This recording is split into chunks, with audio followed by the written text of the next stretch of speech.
अलसी के फ़ायदे। एक ऐसा सुपर फूड जिसको अगर आपने अपनी ज़िंदगी का हिस्सा ना बनाया तो अपनी सेहत के साथ ज़्यादती की। 3 बड़े फ़ायदे। नंबर 1, कोलेस्ट्रॉल का कातिल। अगर आपकी खून की शरानें तंग हो रही हैं, उनमें कोलेस्ट्रॉल जमा हो रहा है, दिल की सेहत ख़राब हो रही है, अलसी का रोज़ाना इस्तेमाल आपकी ज़िंदगी बचा सकता है। नंबर 2, मैदे का दोस्त और कब्ज़ का दुश्मन।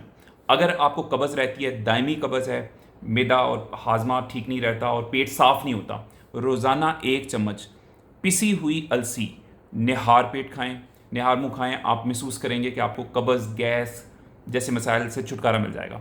नंबर 3, ओमेगा 3 फैटी एसिड्स होते हैं इसके अंदर, हेल्दी फैट्स इनको बोलते हैं। आपके बाल, आपकी स्किन, आपकी हड्डियाँ बेहतरीन रहेंगी, बल्कि हड्डियाँ तो आपकी लोहे की तरह हो जाएंगी। बहुत सारे मरीज़ जो अलसी इस्तेमाल करते हैं उनके दर्द की दवाइयाँ बिल्कुल बंद हो जाती हैं कुछ अरसे के बाद। अगर आप चाहते हैं कि मैं इसी तरह सुपर फूड्स के ऊपर वीडियो बनाता रहूँ, सब्सक्राइब करें और कमेंट्स में येस लिखें। Thank you.